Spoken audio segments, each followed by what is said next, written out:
منور صبح کر لے اور روشن شام کرتا چل، تو اپنی آخرت کے واسطے کچھ کام کرتا چل، بھلا اس چند دن کی زندگی کا کیا ٹھکانہ ہے، اگر کچھ ہو سکے تو خدمت اسلام کرتا چل۔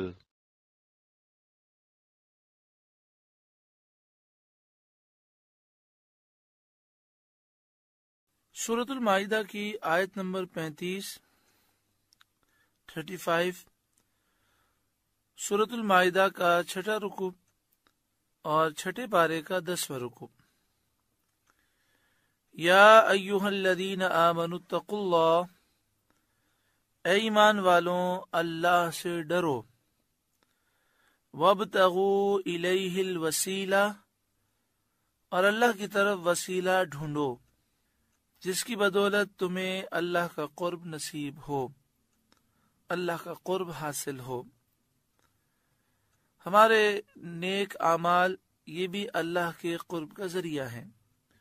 جب بندہ نماز ادا کرتا ہے، لمبے لمبے سجدے کرتا ہے، تہجد پڑھتا ہے، سحری کے وقت دعائیں کرتا ہے، قرآن پاک کی تلاوت کثرت سے کرتا ہے، اللہ اور اس کے رسول کی فرما برداری کرتا ہے، غریبوں کی مدد کرتا ہے، پریشان حال کی پریشانیاں دور کرتا ہے، تو یہ وہ اعمال ہیں جس سے اللہ کا قرب نصیب ہوتا ہے۔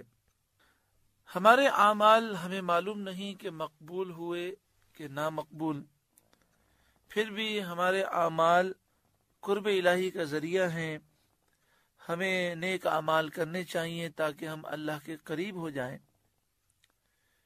تو جو اللہ کے مقبول بندے ہیں وہ تو یقیناً مقبول ہیں، تو ان سے محبت کرنا، ان کی صحبت میں بیٹھنا، ان کے دربار میں حاضری دینا، یہ قرب الہی کا بڑا اہم ذریعہ ہے، کیونکہ جب اللہ کے نیک بندوں کی نگاہیں ہمارے دل پر پڑتی ہیں تو ان کی نگاہ کرم سے دل پاک ہو جاتا ہے۔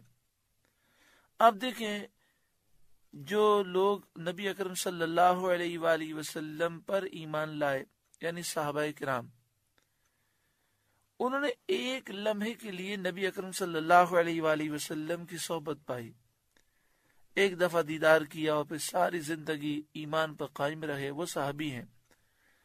سارے دنیا کے عبادت گزار، زاہد اور ولی، غوث، قطب، ابدال جمع ہو جائیں، پھر بھی ایک صحابی کے درجے کو نہیں پہنچ سکتے۔ تو اس لیے اللہ والوں کی خدمت اور ان کے دربار میں حاضری یہ قرب الہی کا بڑا اہم ذریعہ ہے۔ وصال سے پہلے بھی ان کے دربار میں حاضری ہونی چاہیے، اور وصال کے بعد بھی ان کے مزارات پر حاضری یہ ان کی نگاہ کرم کا بہت بڑا ذریعہ بنتی ہے۔ ان کی خدمت میں جب حاضر ہوں تو ان سے عرض کریں کہ آپ ہم پر نگاہ کرم فرمائیں، ہمارے لیے دعا کریں، ہمیں چاہیے کہ ہم ان کے وسیلے سے دعا کریں۔ یہ سب قرب الہی کا ذریعہ ہے، اور یہ سب کرنا قرآن مجید فرقان حمید کی اس آیت پر عمل کرنا ہے۔ اس کی کئی واقعات ہیں، اگر تفصیل جاننا چاہیں تو کتاب معیار ہدایت کا مطالعہ کریں۔ یا ایھا الذین آمنوا اتقوا اللہ، اے ایمان والوں اللہ سے ڈرو، وابتغوا الیہ الوسیلہ، اور اللہ کی طرف وسیلہ ڈھونڈو، وجاہدوا فی سبیلہ، اور اس کی راہ میں جہاد کرو، لعلکم تفلحون، اس امید پر کہ تم کامیاب ہو جاؤ۔ اللہ سے ڈرنا، اللہ کے قرب کا وسیلہ تلاش کرنا، اور اللہ کی راہ میں جہاد کرنا۔ اللہ کی راہ میں جہاد جان سے ہو، مال سے ہو، اپنی اولاد سے ہو، اپنی صلاحیتوں سے ہو، جسم کی تمام اعضاء سے ہو، زبان سے ہو، ہاتھوں سے ہو، دین کی سربلندی کے لیے کوششیں کرنا، اور دن رات یہ فکر ہو کہ میں دین اسلام کی خدمت کروں اور دین کی سربلندی کے لیے کوشش کروں۔ اللہ تعالی ہمیں جذبہ جہاد اور شوق شہادت نصیب فرمائے۔ ان الذین کفروا، بے شک وہ لوگ جو کافر ہوئے، لو ان لہم ما فی الارض جمیعا، اگر ان کے لیے ساری زمین کی ساری دولت ہو جائے، جو کچھ زمین میں ہے سب کا سب ان کے خزانے میں آ جائے، وَمِثْلَهُ مَعَهُ، اور اتنا ہی اور ان کے پاس ہو، لِيَفْتَدُوا بِهِ مِنْ عَذَابِ يَوْمِ الْقِيَامَةِ، اسے دے کر قیامت کے عذاب سے اپنی جان چھڑانے کی کوشش کریں۔ یعنی مراد یہ ہے کہ اللہ کا عذاب اتنا سخت ہے کہ اگر ان کافروں کے پاس ساری دنیا کی دولت بلکہ اس سے ڈبل دولت بھی ہو، قیامت کے میدان میں جب عذاب دیکھیں گے تو کوشش یہ ہوگی کہ ساری دولت لے لی جائے اور عذاب سے ہم بچ جائیں۔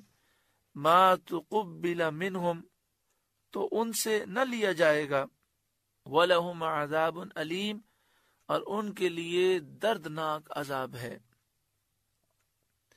یعنی کافروں کے لیے عذاب لازم ہے اور اس سے بچنے کا کوئی راستہ نہیں۔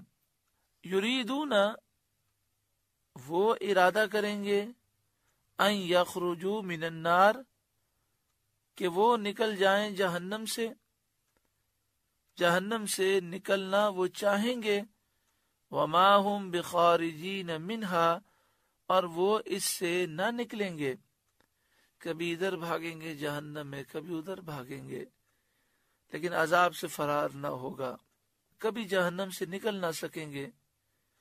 وَلَهُمْ عَذَابٌ مُقِيمٌ، اور ان کے لیے ہمیشہ کا عذاب ہے، ہمیشہ جہنم میں کافر جلتے سڑتے رہیں گے۔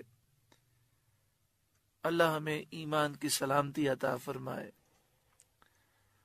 وَالسَّارِقُ وَالسَّارِقَةُ، اور جو مرد یا عورت چور ہو، فَاقْطَعُوا أَيْدِيَهُمَا، تو ان کا ہاتھ کاٹو، جزاء بما کسبا نکالا من اللہ، ان کے کیے کا بدلہ اللہ کی طرف سے سزا، واللہ عزیز حکیم، اور اللہ غالب حکمت والا ہے۔ چور مرد یا چور عورت ہو، یا تو چور نے خود 2 مرتبہ اقرار کیا ہو،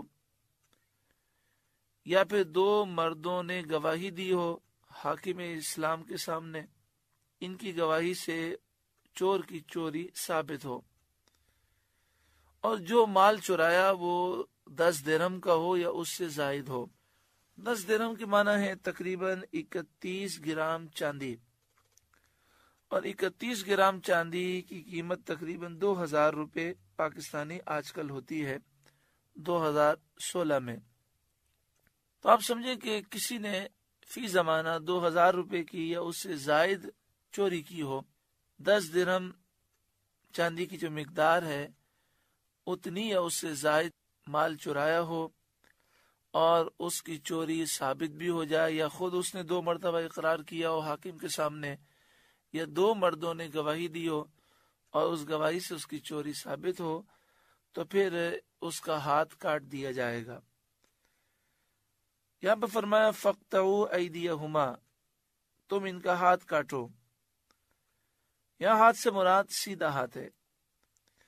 پہلی مرتبہ کی چوری میں سیدھا ہاتھ کاٹا جائے گا، پھر دوبارہ اگر چوری کرے گا تو الٹا پاؤں کاٹا جائے گا۔ اگر اس کے بعد اگر چوری کرے گا تو قید کیا جائے گا یہاں تک کہ وہ توبہ کرے۔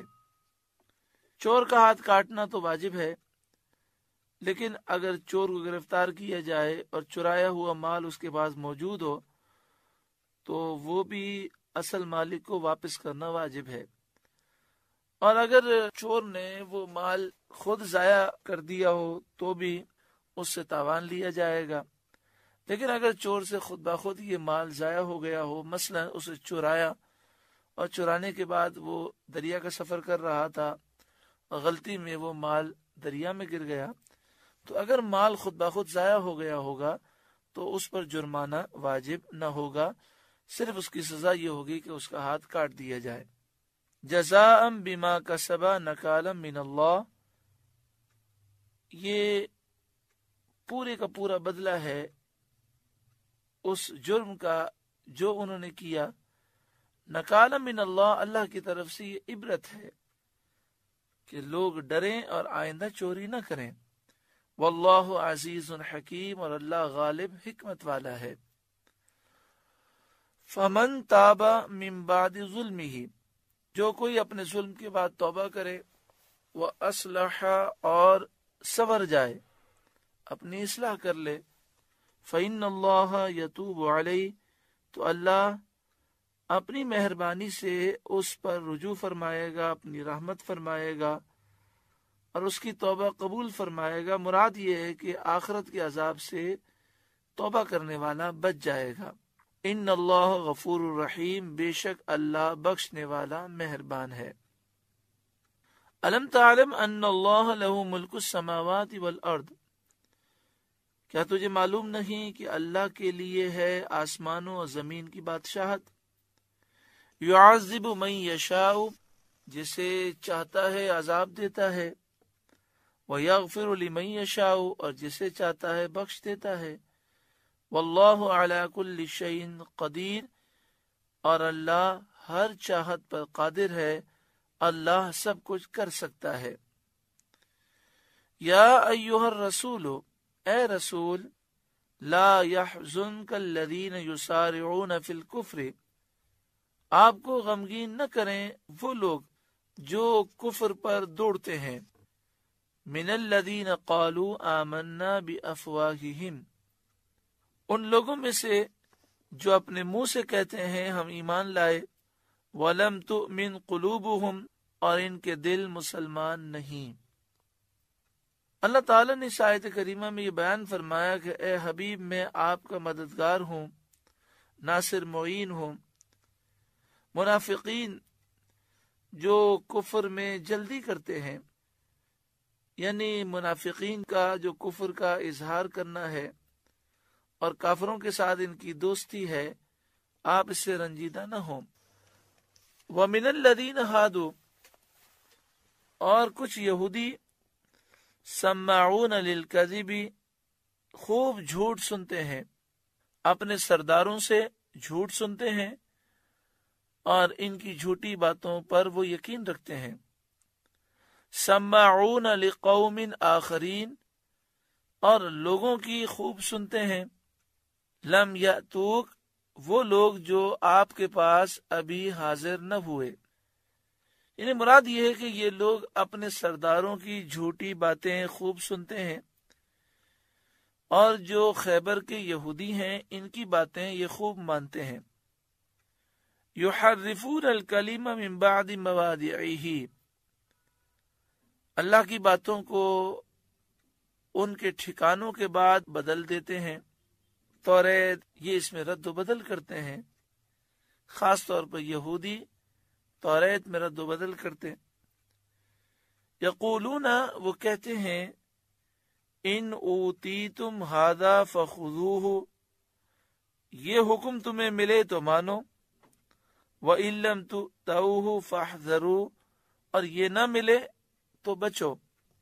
اس کا شأن نزول یہ ہے کہ خیبر کے یہودیوں میں سے جو مالدار تھے، بڑے خاندان سے ان کا تعلق تھا، اس میں سے ایک شادی شدہ مرد نے ایک شادی شدہ عورت سے زنا کیا۔ توریت میں اس کی سزا یہی تھی کہ پتھر مار مار کر ہلاک کر دیا جائے، سنسار کیا جائے۔ یہ بات انہیں پسند نہ تھی، اس لیے انہوں نے چاہا کہ اس مقدمے کا فیصلہ نبی اکرم صلی اللہ علیہ وآلہ وسلم سے کرائیں۔ چنانچہ ان دونوں مجرموں کو ایک جماعت کے ساتھ مدینہ طیبہ بھیجا گیا، اور انہوں نے لوگوں سے کہہ دیا کہ تم حضور کے پاس جاؤ، اگر نبی اکرم صلی اللہ علیہ وآلہ وسلم کوڑوں کی سزا دیں تو مان لینا، اور سنسار کرنے کا حکم دیں، آپ فرمائیں کہ پتھر مار مار کے ہلاک کر دو، تو مت ماننا۔ وہ لوگ بنی قریظہ اور بنی نودیر کے یہودیوں کے پاس آئے۔ انہوں نے خیال کیا کہ یہ نبی اکرم صلی اللہ علیہ وآلہ وسلم کے ہم وطن ہیں، یہ لوگ مدینے میں رہتے ہیں، اور ان کے ساتھ آپ صلی اللہ علیہ وآلہ وسلم کی صلح بھی ہے، معاہدہ بھی ہے، تو ان کی سفارش سے کام ہمارا بن جائے گا۔ چنانچہ یہودیوں کے سردار میں سے کعب بن اشرف،